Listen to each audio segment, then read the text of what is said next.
Nithyanandam. NTV Tamil செய்திகள். பெங்களூரு நித்யானந்த தியானபீடத்திலிருந்து அகில உலக நித்யானந்த தியானபீட அமைப்பின் என்டிவி தமிழ் செய்திகளுக்காக ஸ்ரீ நித்ய நடேசானந்தா. இன்று 2012ஆம் ஆண்டு ஜனவரி 14ஆம் நாள். இன்றைய தலைப்புச் செய்திகள். 2012 பொங்கல் பண்டிகை விழாக்கள் பெங்களூரு நித்யானந்த தியானபீடத்தில் சிறப்பாக தொடங்கப்பட்டது. சியாட்டில் நித்யானந்தேஸ்வரர் வைதிக ஆலயத்தில் ஆருத்ரா தரிசனம் சிறப்பாக கொண்டாடப்பட்டது. இன்றைய தமிழ் பகவத்கீதை தியான சத்சங்கத்தில் இடைவிடாத ஆன்மீக சாதனையின் முக்கியத்துவம் குறித்து பரமஹம்ச நித்யானந்தர் விளக்கினார். விரிவான செய்திகள். பெங்களூரு நித்யானந்த தியானபீடத்தில் 2012ஆம் ஆண்டின் பொங்கல் பண்டிகை விழாக்கள் சிறப்பாக தொடங்கப்பட்டது. அதிகாலை 4 மணியளவில் பழைய பொருட்களை தீயிலிட்டு எரிக்கும் சடங்கான போகி பண்டிகையையும், மாலை 4 மணியளவில் சுதர்சன ஹோமமும் நடத்தப்பட்டது. விஷ்ணுவின் கையில் இருக்கும் சுதர்சன சக்கரத்தின் சக்தியை யாகத்தில் ஆவாகனம் செய்து ஹோமம் நடத்தப்பட்டது.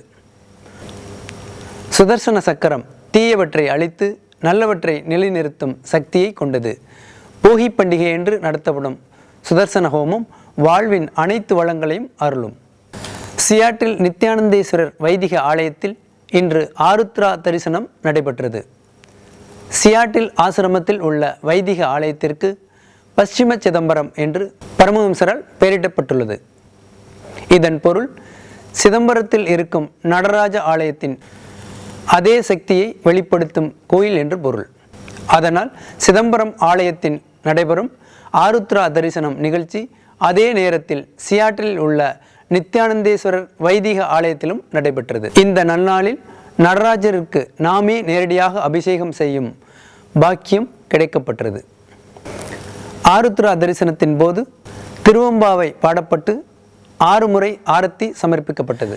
இன்றைய பகவத்கீதை தமிழ் தியான சத்சங்கத்தில் கர்மயோகம் 3வது அத்தியாயம் 31வது சுலோகத்திற்கான விளக்கம் பரமஹம்ச நித்யானந்தரால் அருளப்பட்டது. இதன் சாராம்சமாக இடைவிடாமல் அனுதினமும் செய்யப்பட வேண்டிய ஆன்மீக சாதனைகளின் முக்கியத்துவத்தை பற்றி விளக்கினார். மேலும் பகவான் ஸ்ரீகிருஷ்ணர் அருளிய 3 சத்தியங்களையும் விளக்கினார். இந்த தியான சத்சங்கத்திலிருந்து சில துளிகள் உங்களுக்காக.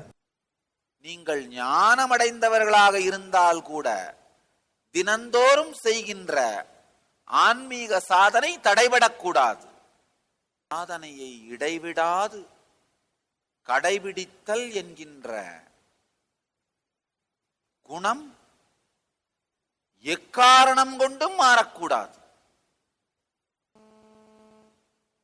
ஒரு ஆன்ம சாதனையை செய்கின்ற ஸ்ரத்தை வாழ்க்கையின் மிக உயர்ந்த ஸ்ரத்தை. பழி சுமத்தும் இயல்பிலிருந்து முற்றிலுமாக விடுபடுங்கள். 2. இறைவனுடைய கருத்தில் வாழ்வின் மிகப்பெரிய குறிக்கோளில் ஸ்ரத்தை மிகுந்தவர்களாக இருங்கள். 3. இடைவிடாது தொடர்ந்து சாதனை, ஆன்ம சாதனை, ஆன்மீக பயிற்சி செய்பவர்களாக இருங்கள்.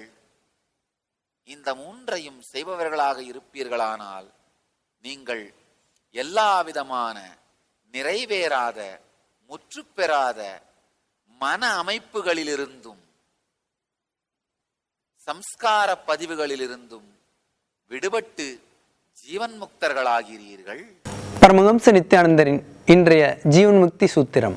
விருப்பம் போல் உங்களை மாற்றிக்கொள்ள உதவும் ஒரே யுக்தி பிரார்த்தனை.